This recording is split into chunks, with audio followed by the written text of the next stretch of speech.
Chers étudiants et étudiantes de Mid-Ocean University, bonjour et bienvenue dans votre module commerce électronique.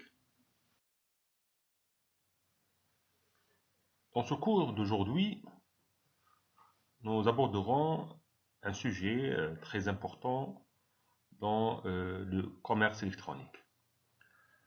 Donc le cours d'aujourd'hui intitulé Mesure et analyse de la performance de e-commerce.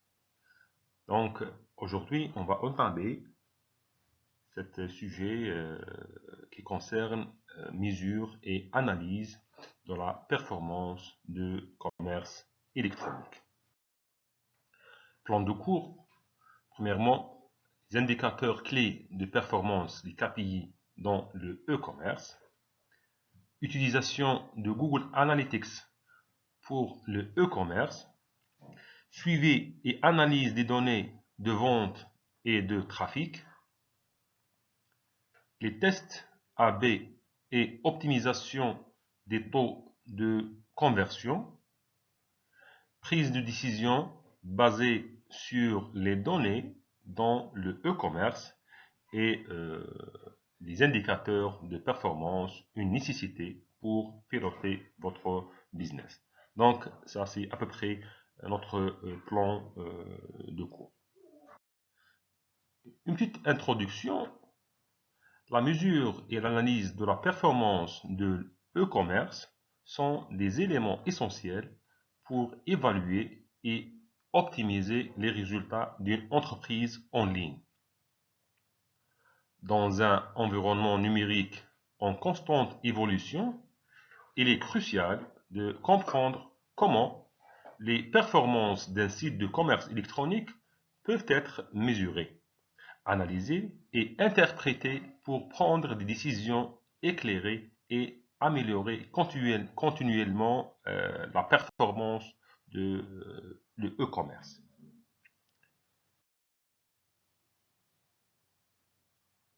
On va commencer par les indicateurs clés de performance, les KPI dans le e-commerce. Les indicateurs clés de performance KPI sont des mesures utilisées pour évaluer la performance d'un site de commerce électronique. Ils permettent de mesurer les résultats obtenus par rapport aux objectifs fixés et d'identifier les domaines nécessitant des améliorations. Voici quelques exemples d'indicateurs clés de performance KPI couramment utilisés dans le e-commerce. Premièrement, nous avons le taux de conversion. Il s'agit du pourcentage de visiteurs d'un site de commerce électronique qui effectuent un achat. Un taux de conversion élevé indique que le site est efficace pour convertir les visiteurs en clients. Deuxième indicateur, c'est chiffre d'affaires. Il s'agit du montant total des ventes réalisées sur le site de commerce électronique sur une période donnée. Le chiffre d'affaires est un indicateur clé pour mesurer la performance globale de l'e-commerce. Le troisième indicateur, c'est le panier moyen. Il s'agit du montant moyen dépensé par chaque client lors d'un achat sur le site de commerce électronique. Un panier moyen élevé indique que les clients dépensent davantage sur le site. Le quatrième indicateur, c'est le taux d'abandon de panier. Il s'agit du pourcentage de visiteurs qui ajoutent des articles à leur panier, mais ne finalisent pas leurs achats. Un taux d'abandon de panier élevé peut indiquer des problèmes de processus d'achat ou de friction dans l'expérience utilisateur, entre parenthèses UX. Le cinquième indicateur, c'est le trafic du site. Il s'agit du nombre de visiteurs qui accèdent au site de commerce électronique. Le trafic du site est un indicateur clé pour mesurer la visibilité du site et l'efficacité des efforts de marketing en ligne. Le sixième indicateur, c'est le taux de rebond. Il s'agit de pourcentage de visiteurs qui quittent le site après avoir consulté une seule page. Un taux de rebond élevé peut indiquer un manque d'engagement des visiteurs ou un problème d'expérience utilisateur sur le site. Un autre indicateur clé de performance, c'est le taux de fidélisation. Il s'agit du pourcentage de clients qui effectuent des achats répétés sur le site de commerce électronique.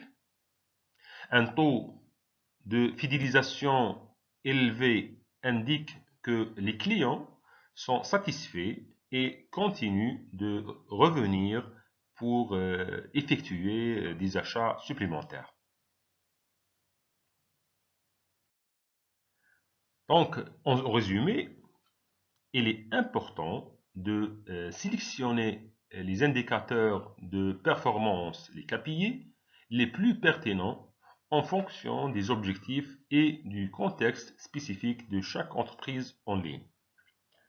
Les KPI peuvent varier en fonction de la taille de l'entreprise, du secteur d'activité, du modèle d'affaires et des objectifs commerciaux.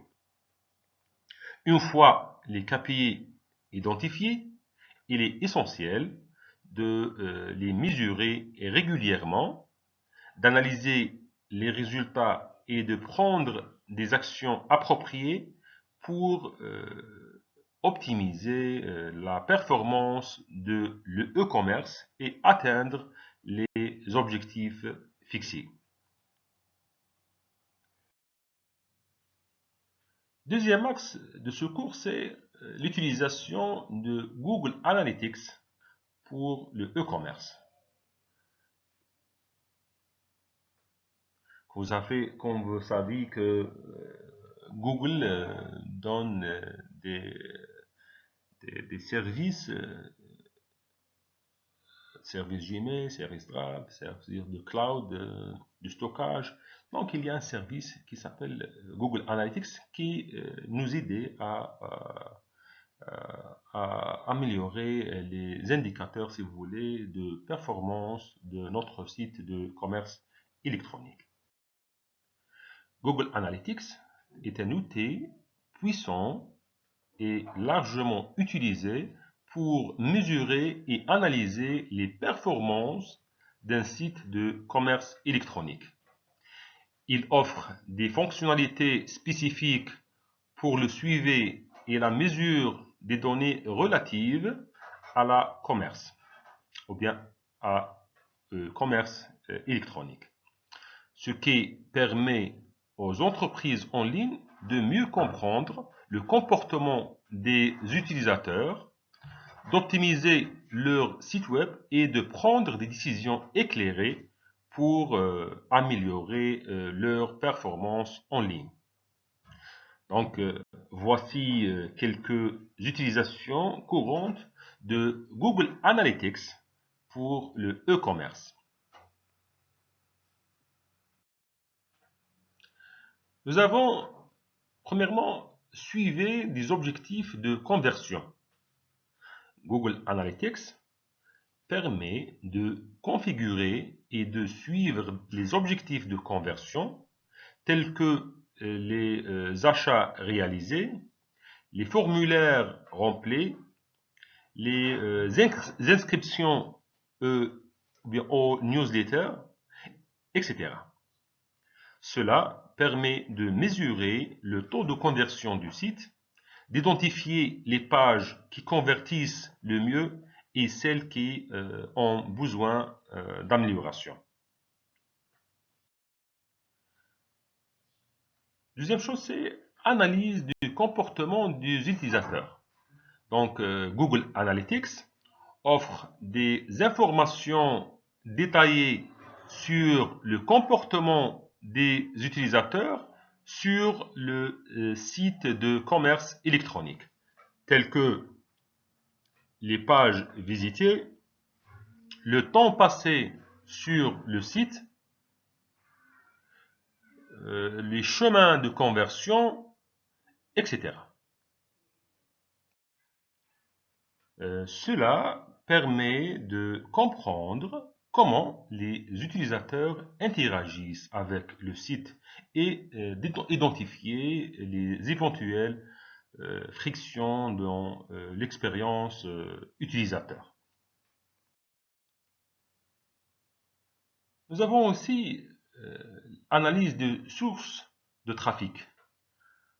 Google Analytics permet de suivre l'origine du trafic sur le site de commerce électronique, que ce soit à partir de la recherche organique, du trafic payant, des réseaux sociaux, du trafic direct, etc.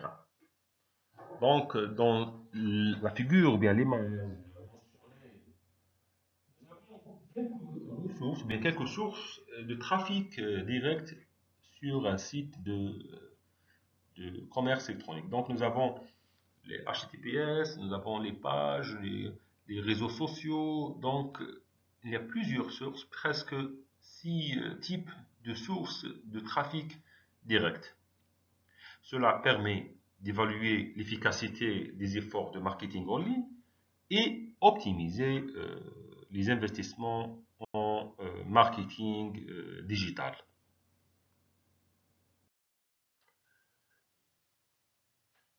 Analyse des performances des produits.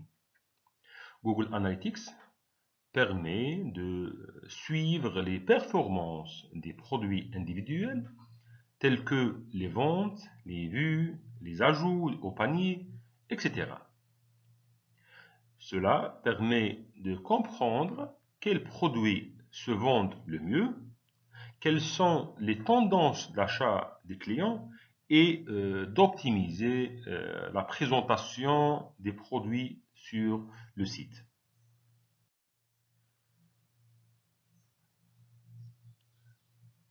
Analyse des performances des campagnes publicitaires. Si vous utilisez des campagnes publicitaires en ligne pour promouvoir votre site de commerce électronique, Google Analytics permet de mesurer l'efficacité de ces campagnes, telles que les clics, les impressions, les conversions, etc. Cela permet d'optimiser les campagnes publicitaires et de maximiser le retour sur l'investissement. In English we say return on investment.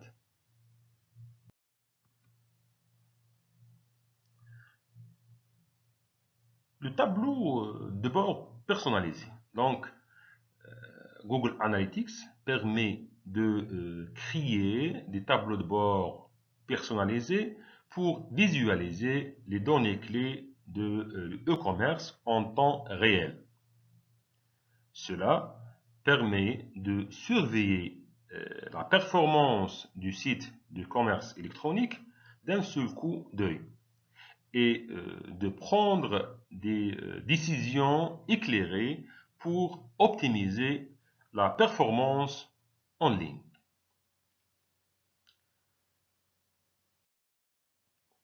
Donc, en résumé, en utilisant Google Analytics pour le e-commerce, les entreprises en ligne peuvent obtenir des informations précieuses sur la performance de leur site, comprendre le comportement des utilisateurs, identifier les opportunités d'amélioration et prendre des décisions basées sur les données pour optimiser leur stratégie de commerce électronique.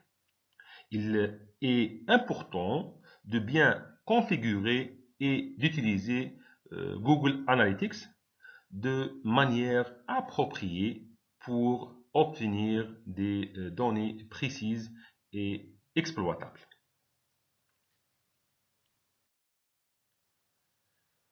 Maintenant, on passe au troisième axe de ce cours, c'est suivre et analyse des données de vente et de trafic.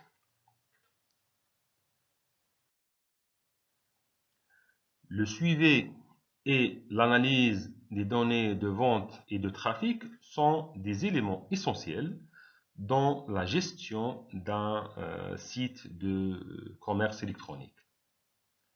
Ces données fournissent des informations clés sur la performance du site, les comportements d'achat des clients bien sûr, l'efficacité des efforts de marketing et permettent de prendre des décisions éclairées pour optimiser la stratégie de e-commerce. Donc voici quelques points clés pour le suivi et l'analyse des données de vente et de trafic.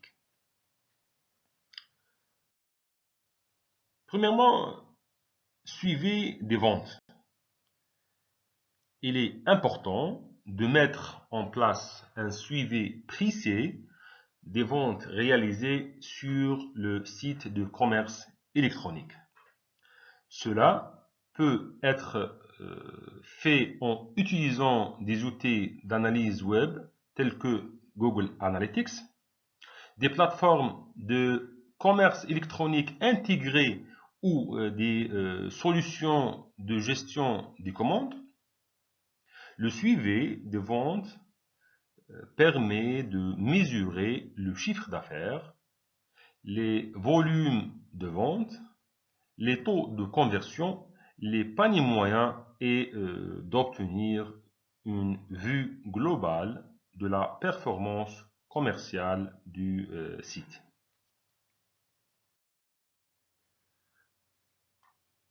Suivi du trafic. Il est également important de mesurer le trafic sur le site de commerce électronique pour comprendre d'où proviennent les visiteurs, quelles pages sont les plus populaires, combien de temps les utilisateurs passent sur le site, etc.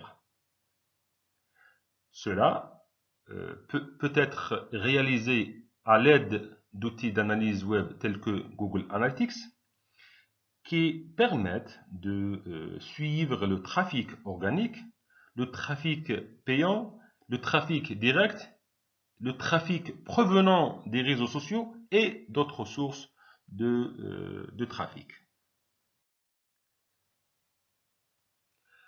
Analyse des comportements d'achat. L'analyse des comportements d'achat des clients est essentielle pour comprendre comment les utilisateurs interagissent avec le site de commerce électronique. Cela peut être réalisé à l'aide de données de suivi de vente en analysant les produits les plus vendus, les taux de conversion par page, les taux d'abandon de panier, les parcours de conversion, etc.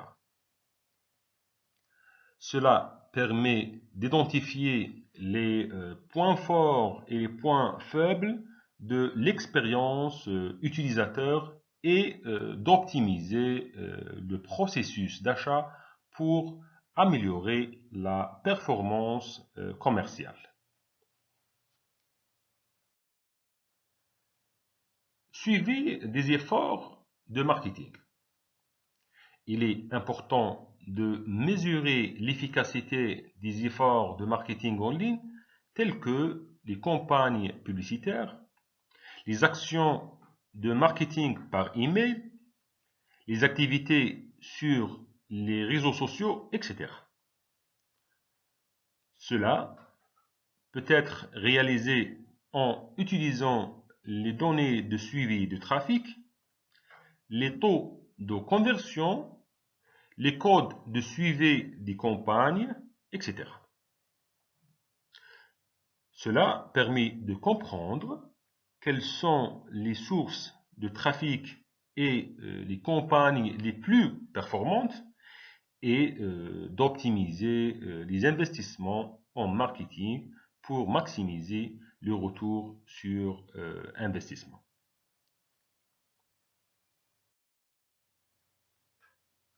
Utilisation d'outils d'analyse avancés.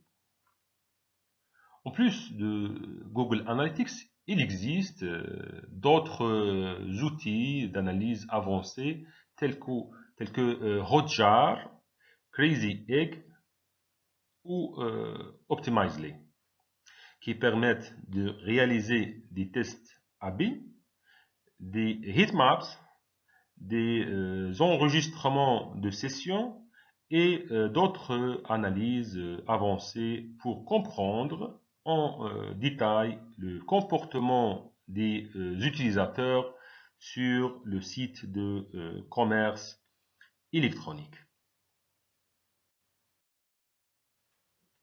En résumé, le suivi et l'analyse des données de vente et de trafic sont des éléments clés pour mesurer la performance d'un site de commerce électronique. Cela permet de comprendre comment les clients, les utilisateurs interagissent avec le site, d'optimiser l'expérience utilisateur, entre parenthèses UX, de mesurer l'efficacité des efforts de marketing et d'améliorer la performance commerciale globale. En utilisant des outils d'analyse web tels que Google Analytics, ainsi que d'autres outils avancés, les e-commerçants peuvent obtenir des informations précieuses pour prendre des décisions éclairées et optimiser leur stratégie de e-commerce en conséquence. La mesure et l'analyse de la performance de l'e-commerce sont donc des pratiques essentielles pour réussir dans le commerce en ligne et rester compétitif sur le marché numérique.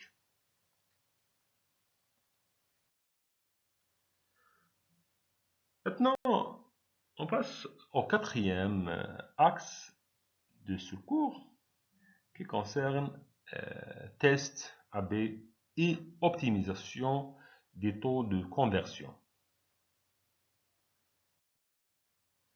Les tests A/B et l'optimisation des taux de conversion sont des pratiques clés dans le domaine de commerce électronique pour améliorer la performance d'un site de commerce en ligne.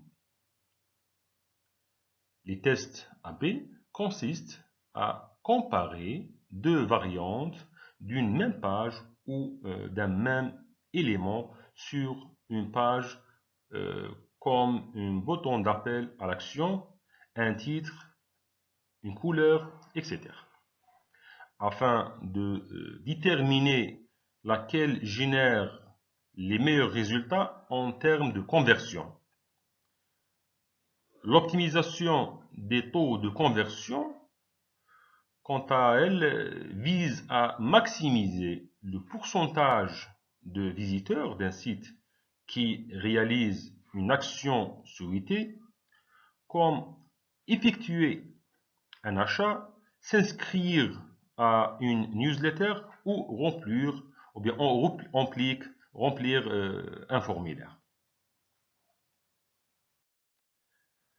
En utilisant les tests A/B et l'optimisation des taux de conversion, les e-commerçants peuvent obtenir des données quantitatives et qualitatives sur la performance de leur site.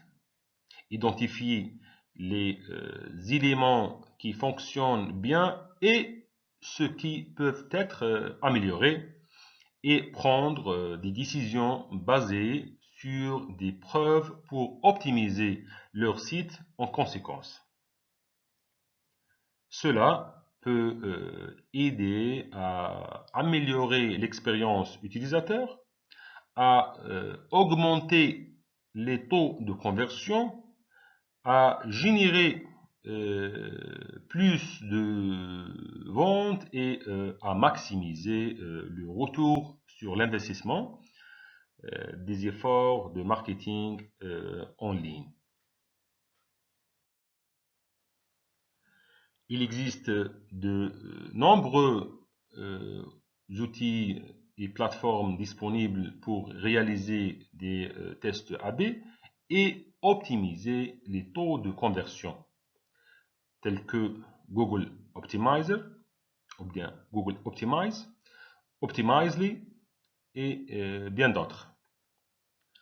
En combinant ces pratiques avec une analyse approfondie des données de vente et de trafic, les e-commerçants peuvent prendre des décisions éclairées et améliorer continuellement leur site de commerce en ligne pour atteindre leurs objectifs commerciaux.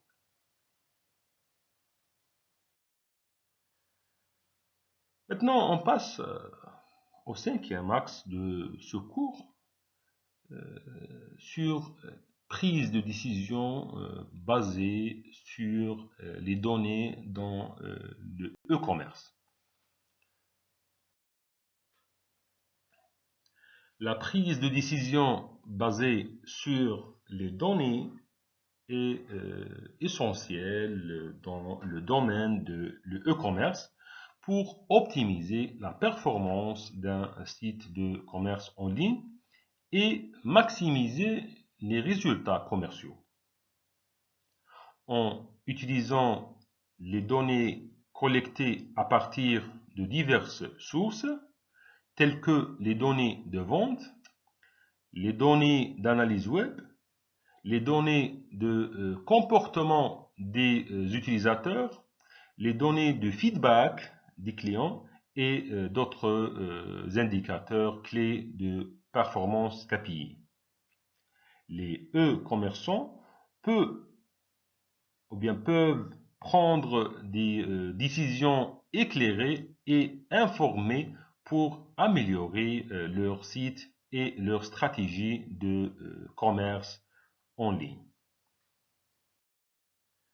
La prise de décision basée sur les données permet de comprendre le comportement des utilisateurs sur le site, d'identifier les points forts et les points faibles de l'expérience utilisateur, de mesurer l'efficacité des efforts de marketing en ligne, de détecter les tendances du marché et les opportunités d'amélioration et d'optimiser les processus commerciaux pour atteindre les objectifs commerciaux fixés.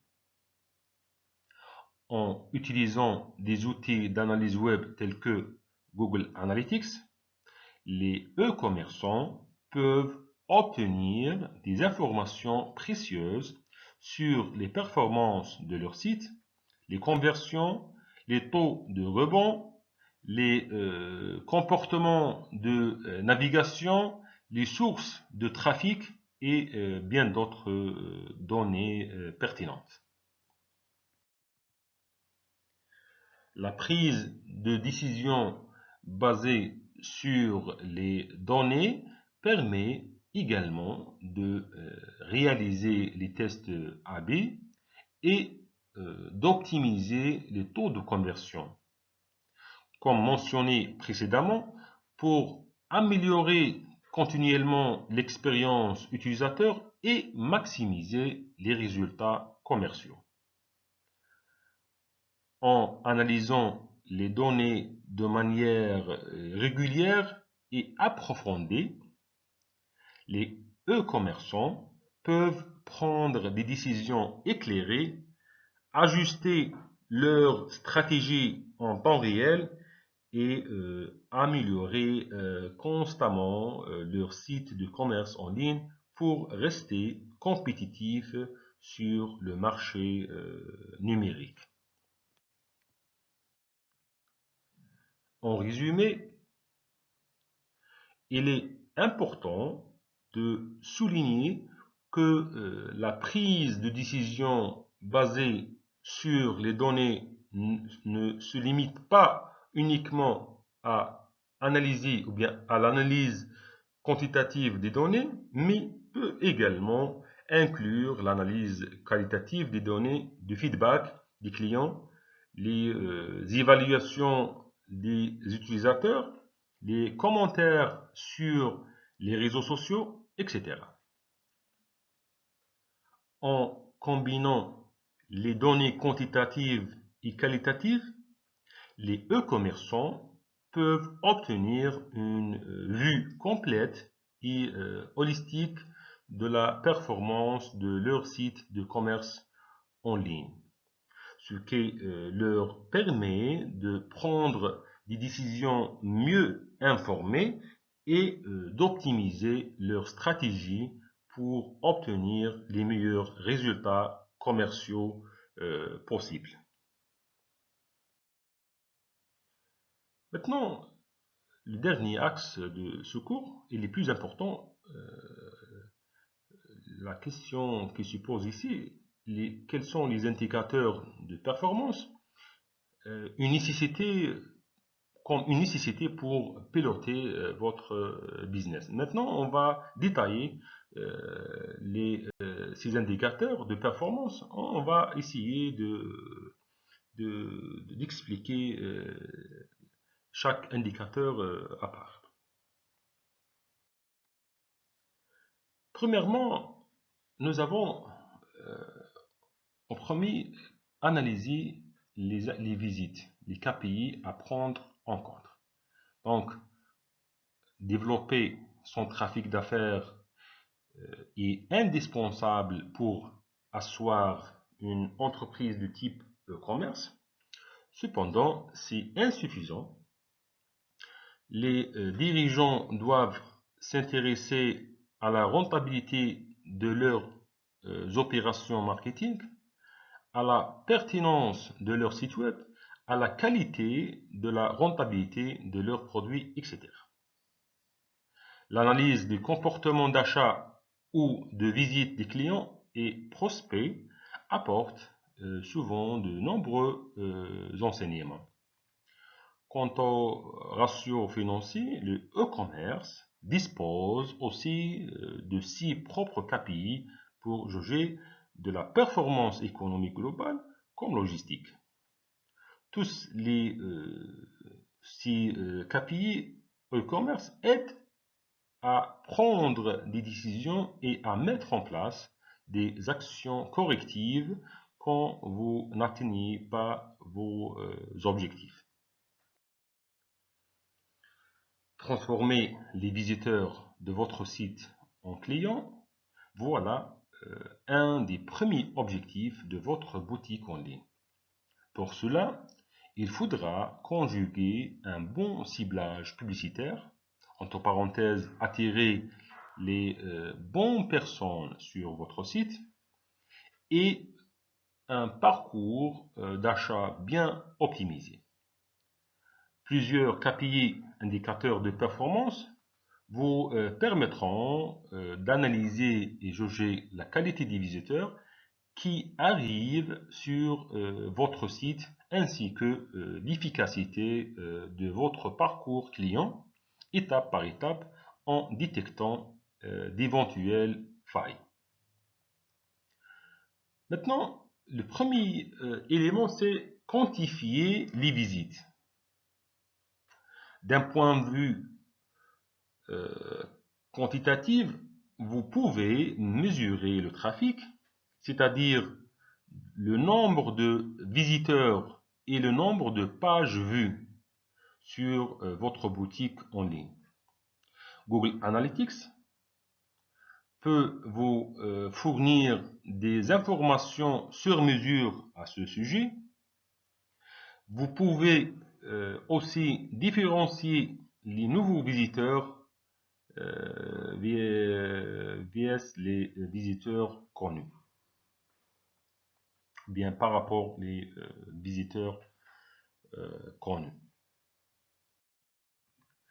Deuxième, c'est déterminer leur provenance.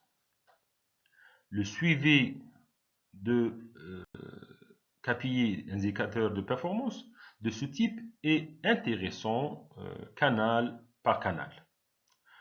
En sachant d'où provient majoritairement le trafic et son niveau de qualité, vous pouvez optimiser votre stratégie d'acquisition client et effectuer les arbitrages nécessaires sur vos dépenses ou bien vos dépenses marketing.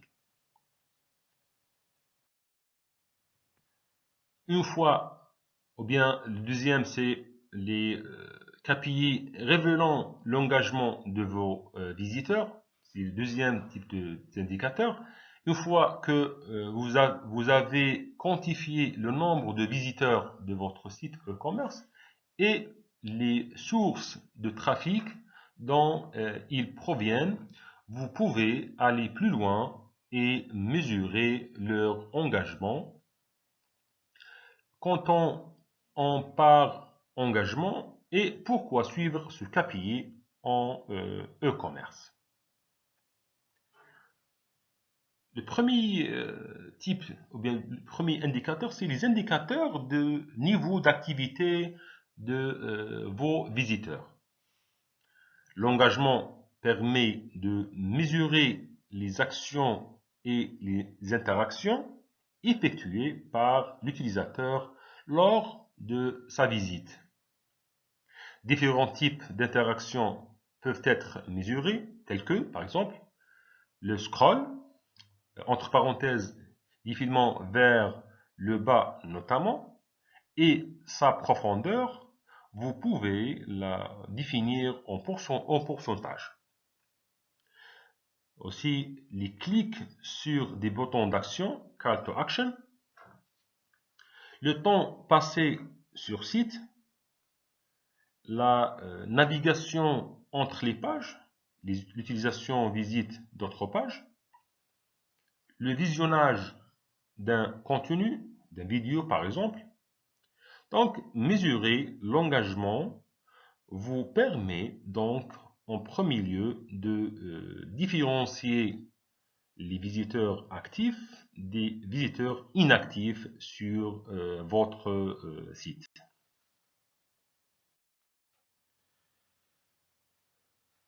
Deuxième type des indicateurs, c'est la durée des sessions.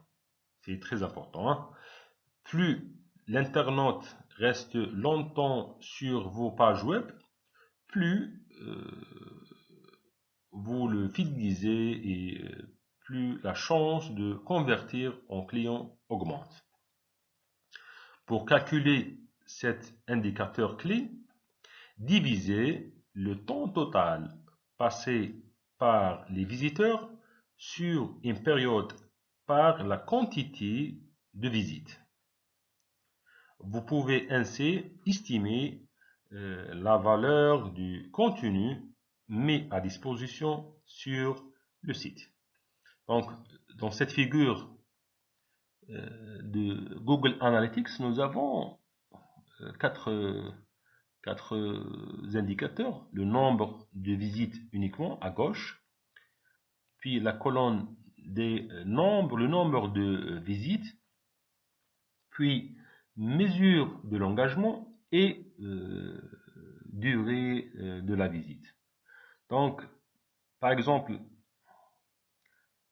nous avons le total sur Google, sur Facebook, en direct et AdWords. Donc, vous voyez que sur Google, par exemple, il passe 42 secondes. Mais à Facebook, 18 secondes. En direct, 33 secondes. Et AdWords, 41 secondes. Donc, le minimum, ou bien le moyen, c'est 39 secondes. Donc, c'est la durée des sessions, ou bien combien de temps restait le visiteur sur votre page. Donc, c'est à peu près, ce sont des données estimées de Google Analytics. Troisième, c'est le taux de rebond, un révélateur des dysfonctionnements. Pour un site web ou boutique en ligne, le rebond mesure le fait que le visiteur quitte la page sur laquelle il est arrivé sans en consulter une autre. En e-commerce, le KPI du taux de rebond peut mettre en lumière deux catégories de problèmes. Première catégorie de ces problèmes, c'est l'ergonomie continue. L'ergonomie de la page ou la qualité de contenu provoque la fuite, entre parenthèses, phrase mal formulée, incompréhension, problème d'affichage, navigation peu intuitive, etc. Le deuxième problème, c'est un mauvais ciblage.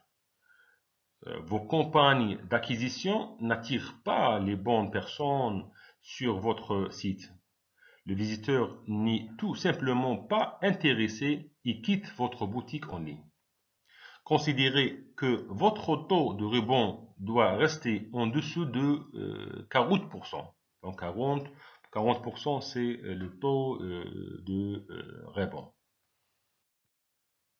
Le quatrième indicateur, c'est après l'engagement, la transformation. En e-commerce, la visite d'une page produit puis l'ajout au panier sont la porte d'entrée vers la vente finale. L'ajout au panier est en quelque sorte la concrétisation d'une visite efficace.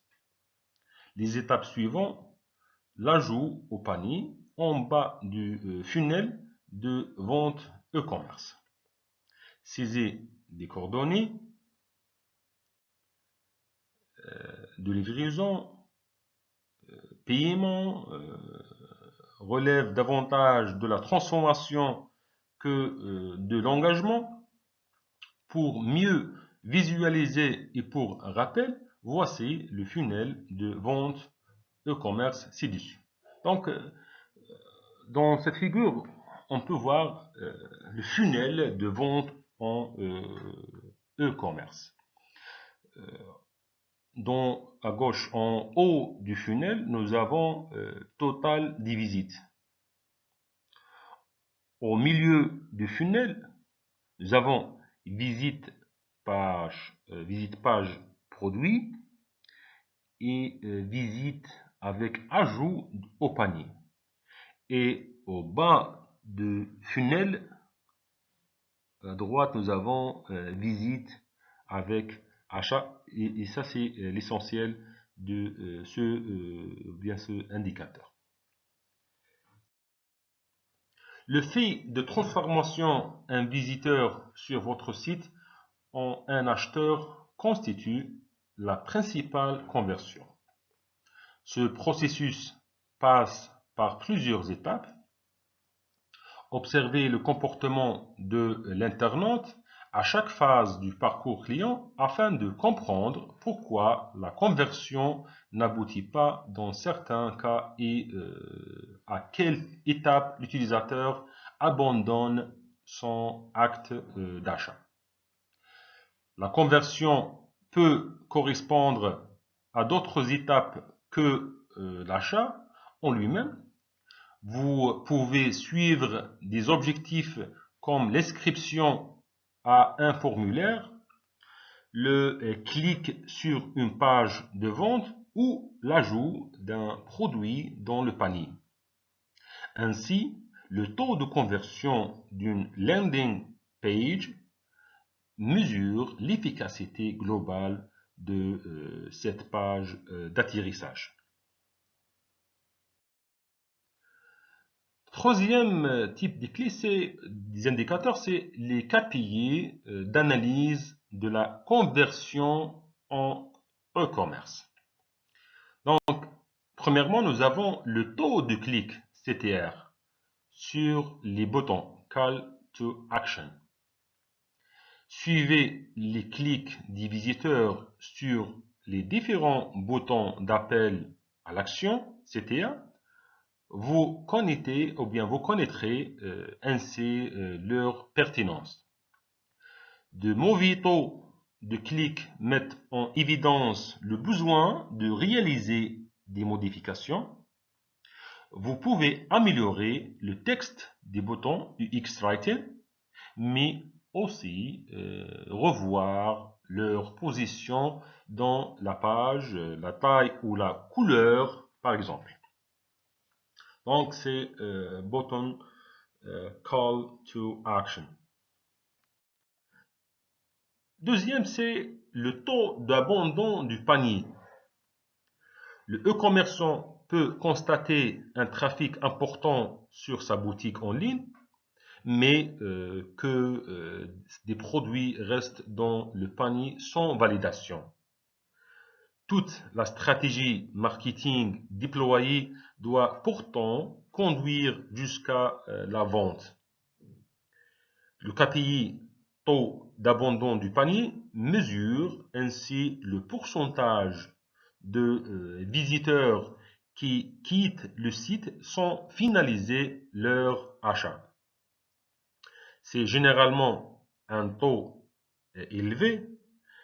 Ainsi, un ratio de 75% s'avère fréquent dans ce secteur d'activité.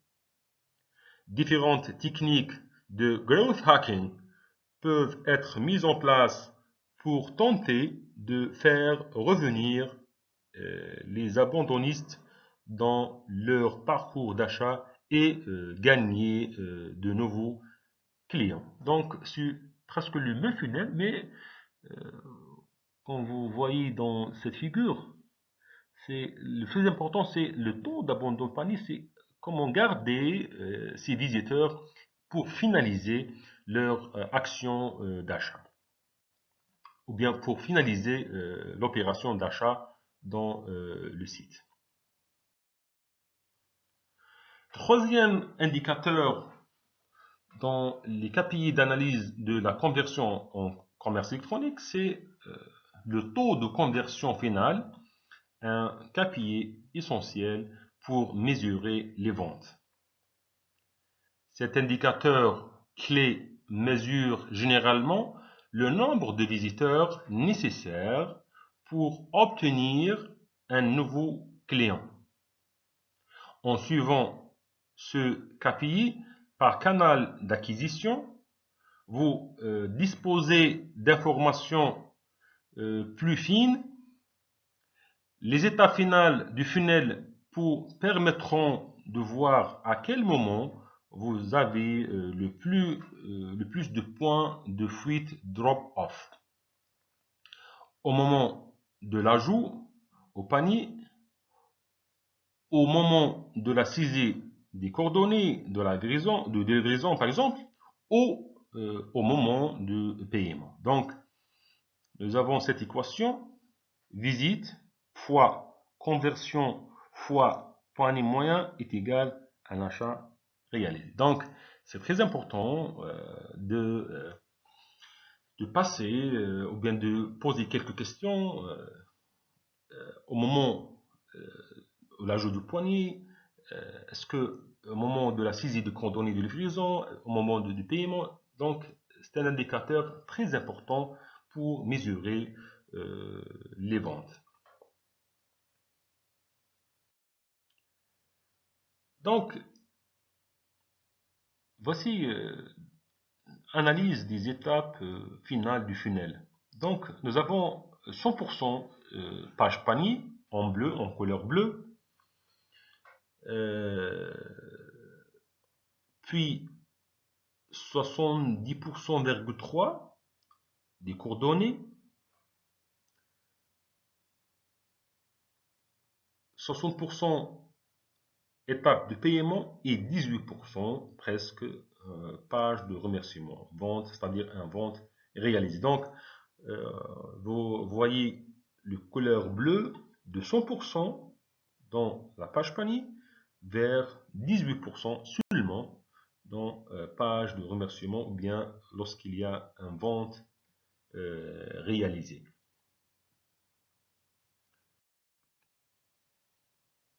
Maintenant, le quatrième indicateur, c'est le coût d'acquisition, un KPI au commerce central. Donc, c'est le coût d'acquisition. Nous avons ici quelques éléments de cet indicateur. Premièrement, nous avons petit rappel, l'acquisition, c'est quoi? Ce terme marketing consiste à convertir un prospect en client, donc en acheteur de vos produits. Les KPI e-commerce qui mesurent l'acquisition chiffrent à la fois le trafic et le coût financier de l'opération. De nombreux canaux s'envisagent pour obtenir de nouveaux clients, qu'il s'agisse de campagnes sur Google Shopping, d'actions promotionnelles via les réseaux sociaux ou de référencement naturel. Deuxième, c'est le coût d'acquisition client, CAC. C'est les acronymes CAC. C'est une abréviation, bien sûr. Un KPI central en e-commerce. Le CAC, entre parenthèses, coût d'acquisition client, se calcule en divisant les dépenses marketing et commerciales d'une période par le nombre de nouveaux clients obtenus sur cette même période. Vous pouvez suivre cet indicateur de performance pour chaque canal d'acquisition pour savoir lesquels sont les plus performants, de même pour vos campagnes. Donc, c'est un critère important à suivre dans un tableau de bord afin de piloter la rentabilité économique et le retour sur investissement. Nous détaillerons dans la dernière partie de l'article le ratio CAC. Il rapproche le coût et le chiffre d'affaires espéré par client, entre parenthèses la valeur vie, dite LTV pour Lifetime Value, et voir la marge. Nous avons la marge dans le support de cours.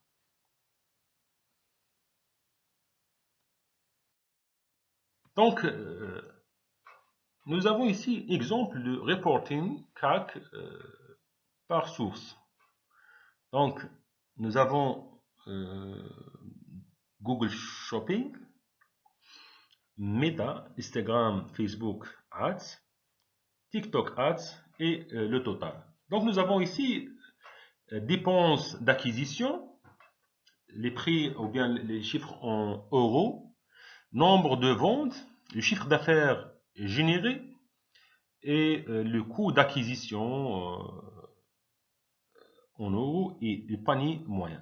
Donc en rouge, nous avons le CAC calculé, c'est 23 000 euros sur 285 et le panier moyen, donc c'est 17 308 euros par 285 par moyen.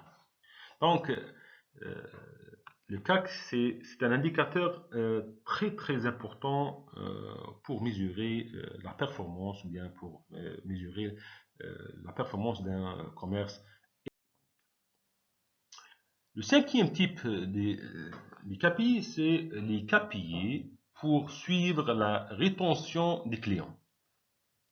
Une fois le visiteur converti en client, encore faut-il parvenir à le conserver longtemps et pour un montant d'achat le plus élevé possible. Nous vous détaillons les KPI spécifiques pour mesurer la fidélité ainsi que l'attribution ou bien l'attrition, le churn, c'est-à-dire la perte de clients. Premièrement, le taux de churn. Le taux de churn ou l'attrition mesure la perte de clients sur une période.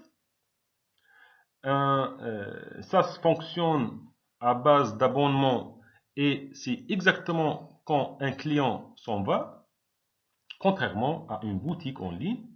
Le e-commerçant peut toutefois calculer ce KPI en observant des cohortes, un ensemble de clients dans le temps. En observant l'activité des clients sur une période donnée, vous pouvez quantifier le pourcentage de clients toujours actifs versus les inactifs. Donc, les clients dormants, entre parenthèses inactifs, ne réagissent plus à vos sollicitations marketing, soit email, SMS, notifications, etc. Et potentiellement ne visitent même plus votre site. À contraire, un client peut effectuer des visites régulières sans rien acheter de nouveau. À vous de déterminer quelle période d'analyse est pertinente en fonction des produits qui vous vendez. Deuxième, c'est cas concret d'étude de taux de churn. Je vends du café sur ma boutique Shopify et j'observe une cohorte d'utilisateurs tous devenus clients lors d'un premier achat en janvier.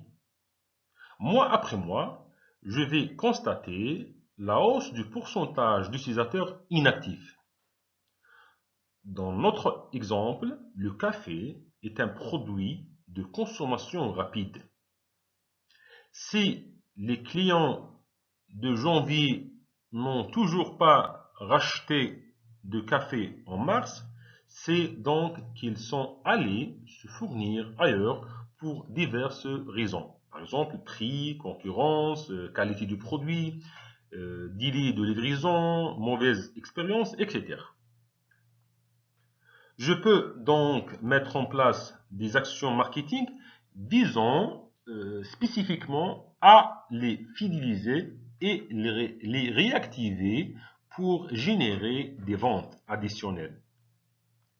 Cela peut être l'envoi d'une offre promotionnelle pour favoriser un deuxième achat, par exemple un acheté, une offerte. Il est également important de chercher à comprendre ce qui a éventuellement pu déplaire à vos clients via un mini questionnaire afin de recueillir des retours clients, feedback et adapter votre stratégie web marketing. Maintenant, dans ce sens, les cohortes, ou bien un groupe des clients, les cohortes de rétention sur Shopify. Donc, à gauche, nous avons durant une année de mars 2022 jusqu'à janvier 2023, par exemple. Les cohortes size en global, c'est 8073 cohortes, ou bien clients, c'est le total 100%. Et voici donc le détail à peu près en mois de mars 2022, 385. Avril 2022, 475, puis mai 440, juin 572, juillet 868, puis il va diminuer en mois d'août en 378, il va augmenter en 509 au mois de septembre, puis 575 au mois d'octobre et 974 au mois de novembre 2022 et en décembre 625 et en janvier 1000 287. Donc, voici donc le nombre des visiteurs, il augmente, il y a des hausses, des débats, bien sûr. Donc, ce sont des données sur le site de Shopify, le site connu de commerce électronique.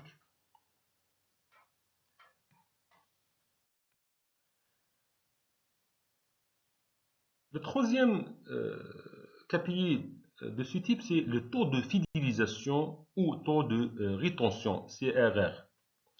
Avec cette métrique, le e-commerçant mesure sa capacité à convaincre le client de renouveler ses achats sur son site. Ce ratio, CRR, Customer Retention Rate, s'avère complémentaire au taux de churn. Pour calculer la rétention, voici les informations dont vous devez disposer. Donc, nous avons nombre de clients présents en début de période, nombre de clients acquis durant la période, le nombre de clients présents en fin de période. Formule de calcul de taux de rétention, CRR. Le taux de rétention est égal le nombre de clients en début de période moins le nombre de clients acquis sur la période sur le nombre de clients en fin de période. Le quatrième, c'est le panier moyen et la fréquence d'achat.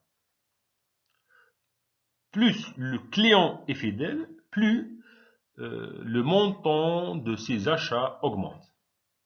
Le KPI e-commerce généralement pertinent est la valeur du panier moyen. Donc, comment calculer le panier moyen? Le panier moyen est égal le chiffre d'affaires généré sur la période sur nombre de ventes. Vous pouvez analyser plus finement par code promotionnel, par mode de paiement ou de livraison par exemple. La fréquence d'achat, quand elle donne la quantité de transactions sur une période donnée. Cinquième, c'est Lifetime Value. Cet indicateur utilisé tant par les SaaS que les e-commerçants correspondant en français à la valeur vie d'un client, soit l'estimation des ventes totales espérées durant toute la vie du client. Pour établir ce KPI e-commerce, voici les données dont vous devez disposer. La valeur moyenne du panier d'achat, la fréquence d'achat sur une période comme l'année, le taux de churn. Donc, comment calculer? Calcul simple de la LTV. LTV est égal valeur du panier moyen fois fréquence d'achat sur taux de churn. Le sixième KPI, c'est le taux de retour des produits. Le client qui renvoie des produits engendre des coûts pour la boutique en ligne, citant le traitement administratif de remboursement. Les frais relatifs aux emballages abîmés sans compter l'insatisfaction générée. Il est donc intéressant de suivre ce KPI et d'enquêter sur les motifs de retour si le ratio augmente dangereusement. Donc, comment calculer le taux de retour des produits? Le taux de retour des produits est égal le nombre de retours de produits sur le nombre de produits vendus. Voilà, donc le sixième type de KPI, c'est le KPI e-commerce pour mesurer la performance logistique. Vendre en ligne exige, à côté des compétences en marketing digital, de bien gérer ses stocks, ses approvisionnements, ses appros et la logistique de livraison. Voici des indicateurs clés à suivre, tant pour estimer sa rentabilité que son besoin de trésorerie urgent. Nous avons premièrement rotation des stocks et DO, Days Inventory Outstanding. Le DO correspond en français au nombre de jours d'achat de marchandises qui sont présents au stock. Comment calculer? Calcul de rotation du stock, DO, en commerce. Le DO est égal la moyenne de l'inventaire sur le montant annuel des achats de marchandises fois 365 jours de l'année. Plus le DO est élevé, plus le stock moyen tourne lentement. Autrement dit, c'est de l'argent qui dort. Pour analyser finement la rotation des stocks, nous précisons nous préconisons d'effectuer régulièrement ce calcul pour chaque article. Vous identifiez ainsi les stocks morts et pouvez mettre en place des actions promotionnelles en vue de vendre ces produits. Maintenant, le deuxième, c'est les KPI relatifs à la logistique et au stockage. Les solutions logistiques proposées sur votre boutique en ligne, tant en termes de mode de livraison, le coût que de délais font partie du parcours d'achat, ce point explique parfois de forts taux d'abandon de panier. En outre, ces postes grèvent la marge de l'entreprise. Il est donc important de suivre des indicateurs comme le délai effectif de livraison, moyen comparé à la promesse, le coût de livraison ramené au chiffre d'affaires, le coût unitaire de transport par produit, notamment pour les livraisons gratuites, et le coût de stockage par produit. Le septième type des indicateurs, c'est les indicateurs clés de la performance financière pour une boutique en ligne. Premièrement, un besoin en fonds de roulement, BFR, conditionné par vos ventes. Cet indicateur financier correspondant au décalage de trésorerie qui génère l'exploitation d'une activité économique. Pour un e-commerçant, c'est le besoin de cash nécessaire pour acheter des marchandises et les stocker. Le temps que les clients passent leurs commandes et payent, le calcul du besoin en fonds de roulement se base sur les postes de la comptabilité. BFR est égal à stock plus créance moins dette d'exploitation. Connaître l'évolution du BFR en cas d'activité saisonnière ou de croissance du trafic d'affaires est indispensable afin de trouver le financement pour pour franchir les pics de trésorerie. Limited vous propose un crédit court terme simple et rapide à mettre en œuvre. Ainsi, vous pouvez augmenter les stocks et payer vos fournisseurs. Le Revenue-Based Financing constitue en effet une solution idéale pour ce type de besoin en e-commerce. Ce financement sans dilution est octroyé du capital ni garantie exigée. Vous le remboursez au rythme des ventes futures. C'est l'exemple de Unlimited. Donc, c'est juste un exemple. Deuxième type, c'est les KPI de top line et de bottom line. La top line, c'est le chiffre d'affaires acheté hors taxe, le haut du compte des résultats. Quant à la bottom line, elle représente le bas du compte de résultats, donc le résultat, bénéficie ou perte. Ces deux indicateurs figurent dans le tableau de bord, mais ne suffisent pas à piloter la performance économique. Troisième, c'est la marge. C'est un des KPI essentiels d'un boutique en ligne. La marge brute correspond à la différence entre le chiffre d'affaires et le coût de marchandises vendues. En déduisant les frais logistiques, vous obtenez la marge brute nette. Cet montant doit permettre de couvrir les charges fixes comme les dépenses marketing, les salaires, les frais de fonctionnement du site, ainsi que les frais financiers notamment. EBITDA, c'est cash flow dégagé par l'activité, soit la trésorerie avant amortissement des investissements, prise en compte des frais financiers, déduction des impôts et taxes. Cinquième, c'est LTV CAC. Cette ratio correspond à la valeur vie client, lifetime value ou LTV, ramenée au coût d'acquisition moyen d'un client CAC. Ce KPI mesure le retour sur investissement de vos dépenses publicitaires et commerciales. Attention, pour une activité de e-commerce, nous recommandons de calculer cet indicateur en déduisant les achats de marchandises. La LTV devient donc plutôt une marge à vie du client. Donc, comme conclusion, si vous voulez, construisez votre tableau de bord et passez à l'analyse.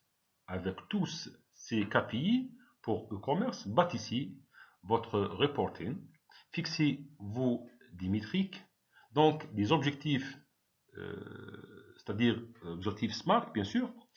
Ces indicateurs vous aident à détecter les clignotants au vert comme au rouge. Il vous reste ensuite à décider ou à agir en conséquence. Par exemple, en cas d'augmentation du BFR, besoin en fonds de roulement, ou du fait de la croissance, un financement s'impose. Donc, on va terminer ce cours par cette figure qui mentionne un tableau de bord KPI. Donc, nous avons 4 dimensions à gauche. Ce sont des KPI comme atterrir, interagir, convertir et fidéliser. Et nous avons la description de chaque KPI. Donc, c'est un tableau de bord du performance d'un site web. Donc, merci pour votre attention et on se voit au panel de discussion. Donc, merci et à la prochaine.